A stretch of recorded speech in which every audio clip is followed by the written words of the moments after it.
Hello everybody and welcome back to Love English. As you can see, a bit of a different setup today, and also you might have spotted I'm not alone.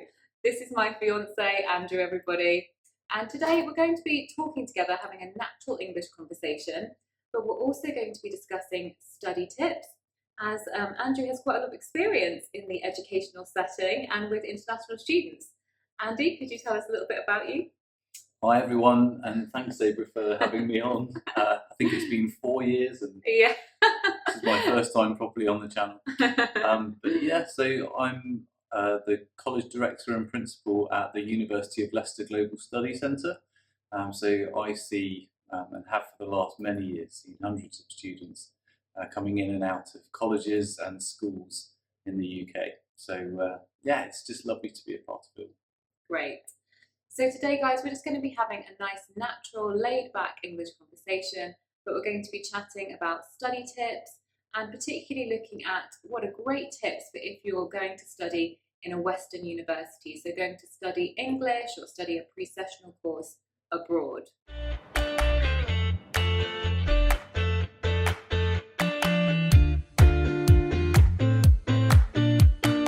As we go, make sure you're listening for phrasal verbs, idioms and expressions, and of course this is very good listening practice for you. So Andy, you and I met quite a while ago at college. We met at the university we were both working at and you started off as a teacher, right? Many years ago. Yes. And so during your time as a teacher, and perhaps now as well, what have you really noticed makes a successful student? What makes a successful English student? I mean, that's a great question, and I'm sure it's one that anybody who has decided that they want to study abroad one day has asked. And I'm sure that you have seen many students come through as well. Yeah. And have seen and given out many tips. But there are the obvious things, aren't there? Of course, you know, about being well prepared and being on time, and of course all the things that you can do before you set off. A lot of students arrive in the UK or in other popular study destinations having done no work beforehand, and so they arrive and it's all a bit of a shock.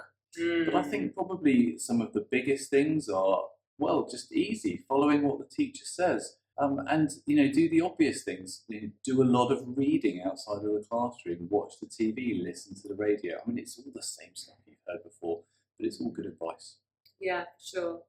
And on that note of listening to the TV, the radio, things like that every day, do you think it's important for students to include English in their everyday life? And what tips would you have for them about that? Well, I think anything that you do, if you're practicing something, you need it to be as big a part of your life as possible, right? So if I'm learning another language, then I want to be surrounded by that language as much as possible. Sure, yeah. So if you're learning English, then the best thing that you can do is get as much English coming into your brain as possible. It's not always easy. But of course, we have these ways now, don't we? YouTube, obviously, but then TV and radio, internet, where you can pretty simply find good sources of English, where you can just fill your mind with it day by day, hour by hour. And the more you listen to it, the more it percolates, doesn't it? It comes in and it sits with you, and you learn almost like you don't know you're learning. It is all about immersion, most definitely. And you know, my experience of learning another language was that when I was actually in the country and I was surrounded by it, I did learn a lot more quickly. So of course, the best thing is to actually go and study in an English language speaking country if you can. You know, there are many ways that you can immerse yourself, even if you're not in the English speaking country, but I still think if you can, it's the best thing. I went to Ecuador in South America and I learned Spanish there. But I think that one of the things that is important is that you don't miss any opportunities to learn English. You know, every day, even if you're in your own country, could it be that you can go on, for example, apps like Reddit, something you were telling me about recently, even in the supermarket, you know, look at the products that are English and the vocabulary and things like that. I just think there's opportunities every day to learn English, so it's really easy to miss. Absolutely, and I think the idea is to find something that you're interested in. If you're not interested in world politics, don't try and read English articles about that. But find things you're already interested in. Yeah, sure. And then watch things about that in English. Definitely. Read articles about those things. So pick your hobbies and start there. Yeah. So Andrew, obviously you know students very well, and you know that when students start university or when they're studying a lot, they also want to have a good time and they want to party. Now, I'm sure you've had a lot of students who perhaps have done perhaps a little too much partying and not enough studying. Now, it's important to get the balance, of course. What advice would you have for students in trying to have a good time and making the most of your time, studying and being young and socializing, but also, of course, making sure that you study and get good grades? What advice would you have for them on keeping that balance? Wow, so this is dangerous territory for me because obviously being a principal of a college, if any of my students listen to this, then it's okay to disregard this advice. But no, seriously, your study when you come abroad is an adventure first and foremost. And of course you're going to have lots of aims and things that you want to get out of it. But the biggest thing is that you are here to widen your experience, widen your cultural appreciation, and of course learn along the way. Now, my students that come here, they're here for degrees and masters, not just language. And so for them, sometimes the study comes slightly higher up the list because I mean, it's really, really important that they pass everything, and it's just got that slightly higher level. But look, if you're coming here for language, I mean, let's face it, you're going to come here, you're going to have a good time. Don't miss out on the partying. Definitely don't spend all your time studying because, you know, this is an adventure that you're going to remember for the rest of your life. And absolutely, you know, we've been there, haven't we? Oh yeah, you know, I'm far too old to remember any of it now. That's not true. But you know, every year, of course, we have those students that come along here and all they do is party and they go crazy, and then they have to come and talk to me, and that's not a great conversation. But do you have to give them a slap on the wrist, Andy? Well, yeah, but perhaps not physically. So yeah, so we get those students every year. But if you're here, you're sensible, and you don't go too crazy one way or the other, you can do a great amount of learning and a great amount of fun altogether. It is important to get the balance, and I think you know it's so easy to you know go too much one way or the other. You know, if you study too much, then I think sometimes you do miss out on actually a lot of experiences outside the classroom, a lot of learning experience outside the classroom as well, and particularly with language. I know I have to be honest that I did learn a lot of my Spanish in social settings. You know, going out for dances, going out to parties. I did learn a lot of it that way as well. And I think, you know, for people watching, do remember that social settings are great for learning English as well. You know, for practicing your conversation, they are. But of course, if you're studying something more serious, you do have to prioritise the study part. Yeah, I mean, I think if you're learning maths, it's pretty hard to learn that in a bar. But if you're learning English, the chances are you can actually improve your speaking skills by having a beer. Very true. So, on that kind of note of informal English, how important do you think it is for students to learn things like slang, phrasal verbs, idioms? Because a lot of students want to prioritise kind of formal English and academic English and speaking correctly. But actually, a lot of our everyday speech is full of idioms, phrasal verbs, slang. So, what would you say about that, Andy? Do you think it is important for students? Absolutely, and you know, I've been trying to learn Arabic for many years, and one of the things that's difficult about learning Arabic is that there are so many different dialects from all across the Middle East and North Africa, and that means that when you learn Arabic, you have to learn the sort of the Quranic Arabic. And that means that when I try and speak it to people, that I sound like I'm either very posh or speaking a very strange kind of Arabic. And I think the first and foremost thing about language and the reason we learn it is communication. Yeah, and definitely. So, you know, the most you're going to ever do and the most you're going to want that's going to make you want to keep going in language is when you have those great little conversations and you suddenly feel that you're improving. And so exciting when you have those breakthroughs. It's amazing. It is. And we very rarely get that breakthrough from a book. Oh, you can't really, can you? Yeah. You can enjoy it, but the breakthrough comes from when you're talking to somebody about a topic that perhaps you didn't think you were going to be able to handle. Yeah. Or you maybe speak to, if you're a boy, you speak to a girl, or a girl, you speak to a boy. Or, you know, you're in a completely different situation and you're able to communicate with somebody in a way that you never thought you could before. And it opens barriers, it opens your mind, it opens so many things. Definitely, yeah. It is great when you have those breakthroughs, because suddenly you realise, do you know what, that word that I learned in the book, people do actually use it. You know, that phrase, people are actually saying it. I can hear it and I can use it myself. And that's really exciting, because when you're learning from a book, obviously you have to learn from books, but there is a certain amount of, it feels unreal sometimes, doesn't it? It feels a little bit unreal until you actually hear it out in the streets. It doesn't feel quite the same, I think. Oh, it does. And these, remember those Cambridge books? Which ones? The blue one. What was the blue one? English file? No, English the file? Cutting edge? no. If any of you are using these, you can tell us which English books are you using right now. Use the grammar in use today. The grammar. Oh, of course, the grammar in use, vocabulary in use. Yeah. Raymond Murphy. Yeah. You know, very good. Yeah. And everyone's used that book, and I'm sure if you're watching this, you've probably at least heard of it. Yeah. You've probably filled in some of those pages, but so much of it feels like it's meant for non-social settings. It does. It feels very formal, and some of it does feel a little bit like we wouldn't always say it like that. Absolutely. Yeah, exactly. Yeah. And I spent my years at school learning French, you know, and learning things like how much is that banana. And I don't think I've ever been to France and asked how much the banana is. If you're watching this in France, you can tell me. In my French lessons, we were always asking where the swimming pool was, where the library was. And when I was in France, let me tell you, I wasn't bothered about the swimming pool or the library. That was so ridiculous. Oh, Où est la bibliothèque? Was the main one, wasn't it? So I've got another question for Andy. I'm really going to pick his brain on this one. Because you've spent a lot of time with English language learners, what would you say to those English language learners who get to a point where they feel like they've learned a lot and they're perhaps intermediate or upper intermediate, but they can't seem to get to advanced, or they can't seem to get to proficiency? You know, they're advanced and they can't quite get to fluent. You know, they reach a plateau. And I think a lot of learners face this actually, where you kind of almost found your level, and it's really hard to go beyond that, but you can go beyond it. But what would you suggest to them, Andy? How can they kind of reach that next level? Well, I mean, I think first of all, be positive.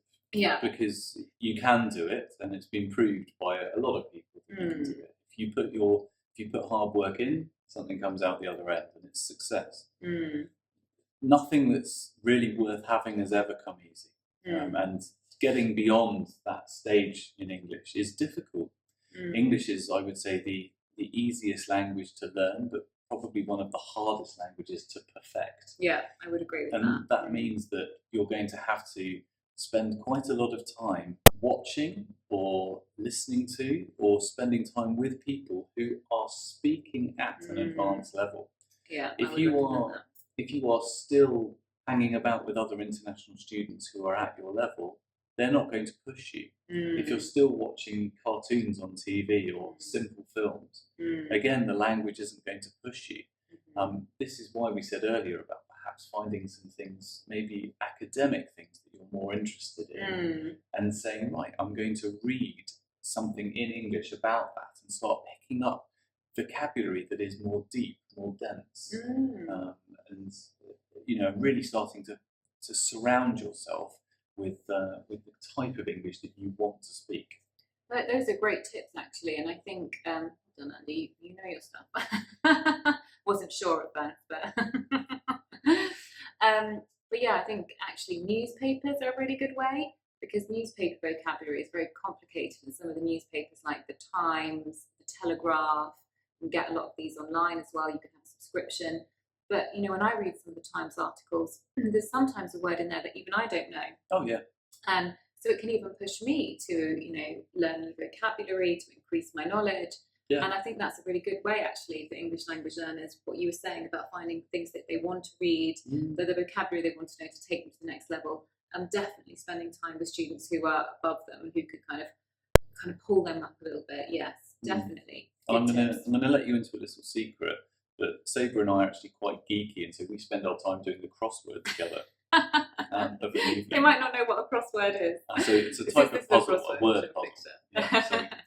Yeah, and there's often, isn't there, in the Times, there'll be a word that we don't know. Yeah. And so we have to look up, and it's massively embarrassing. Yeah. But again, if you fancy doing something like that, why not push yourself? One of my lovely ladies, Diana, who works in my marketing team, she's recently started trying to learn doing cryptic crosswords. She's Italian. Wow. So she's She is starting to try brave. and learn those in Wow. English, which is monstrously difficult. But again, it just pushes you, doesn't it? Yeah. If you're the kind of person that likes puzzles, why not try one in English? That's a really great tip, actually, doing crosswords. And it is a little bit embarrassing because I think in the UK there's a bit of a stereotype that if you're doing crosswords, you're a bit of a sort of old married couple. Well, that's kind of us. While I'm remembering this, is that you probably hear the tips from ladies on this channel, whereas guys, we perhaps think slightly differently. So if you are a guy watching this and you play computer games, why not put the dialogue on the English setting rather than on your native language? Definitely. Why not put the commentary on FIFA if you're playing that in English? Why not put English subtitles on the games that you're playing? I know a lot of you guys are out there doing that. Why not if you're playing online games? If you're playing Fortnite or if you're playing COD or whatever it may be, and you're speaking to other people online and you know that they are English or English speakers, stop trying to speak your own language. Yeah. Get on the microphone and start, put yourself out there as an English speaker and test yourself that way. Definitely. Great tips. And you can change a lot of your apps on your phone to the English language setting as well. Commentaries on things you're listening to. I quite often on Netflix put the Spanish subtitles. I'll have it on in English, but the Spanish subtitles just to keep myself familiar with the language. Yes. Yeah. What mistakes do you notice students and English language learners particularly make during their English language learning journey? What are the mistakes, the pitfalls, the traps they fall into? And I can give you a hand with kind of thinking about this. One mistake I always have noticed people make is that they get very obsessed with error correction. They get really obsessed with, I've got to speak correctly, my grammar's got to be correct, and I can't go chatting to people unless I've reached this level. Yeah. And for me, I think that's a mistake because obviously accuracy is important. It absolutely is. But that can actually hinder your development, hinder your progress because you're so obsessed with mistakes that you kind of get into this quite negative headspace where you're actually not going to be able to practice conversation, you're not going to be able to practice your speaking unless you can just kind of let go and accept that mistakes will happen. Of course, we learn from mistakes very, very much. So I think accepting mistakes is a big tip from me. And I think if you get too obsessed with them, that's a kind of trap and a mistake you can make. What do you think, Andy, on that one? Well, there are lots, but let's start with something obvious, which perhaps not many people think about, which is just being honest with yourself about what it is that you are weak at and what you're strong at. That's a really good tip. And isn't it like everything in life where we want to come back and do the things that we're good at rather than the things that we're weak at? And to actually be honest with yourself and sit down and say, no, actually, I know that I am not so good at this particular area. And so I'm going to deliberately spend 20 minutes of every day or 15 minutes of every day practicing that thing. We know that certain nationalities, when they come over, are stronger at writing. Some that come over are much stronger at speaking. And it's really tempting to then just stick to the thing that you're good at. Yeah. But actually, just put yourself out there. If you're not sure what it is, ask your teacher, ask your friends, and somebody that's going to be honest with you, and they'll be able to tell you what it is that perhaps you need more practice at. Definitely identifying weak areas, and being honest about them. Not just focusing on what we're good at. It's very easy, isn't it, to focus on what we're good at? Definitely. So, final question for Andrew while he's here. What is it like being the head of an international college? So just tell us a little bit about your day, what it's like spending so much time around international students in an English language setting. Well, thanks. That's a great question. And, you know as well as I do, it's my dream job working with international students. I've been working with students like this for 20 years. I started when I was still in university. Started teaching then, and I've never looked back. And I think, actually being able to shape the college is just absolutely fantastic. And here in Leicester, we have courses at foundation level and at international year 1 level. and soon at pre-masters level as well, which allows students from genuinely everywhere to come and get an easy way to come into the University of Leicester, which is just such a beautiful, brilliant university. So my day is exciting, and I spend my day with students, with my teachers, with my team. They are all fantastic as well. They really are, and I mean, it's just a pleasure to work with so many different cultures, to learn something new every day, but also to just see internationals come and succeed, to see young people from all over the place come and do amazingly well, do things that I think I probably couldn't do. It's a very difficult thing. I just have so much respect for people that come and do it, and so yeah, it's absolutely fantastic. So guys, it was lovely hearing about Andrew's day and all the things he gets to do. And if you do ever have the opportunity to come and study in the UK or in a Western country, then do take up that opportunity. It is an amazing one. Okay, well, thank you for being on Love English, Andrew. It was nice to have my partner in crime on the channel, and I hope you guys have enjoyed that. And if you've got any questions about any of the vocabulary or anything we talked about in terms of study tips, do please leave them below. Andrew, any last things to say before we head off? It's been great being here. Thanks, guys. See you soon on Love English, everybody. Bye-bye.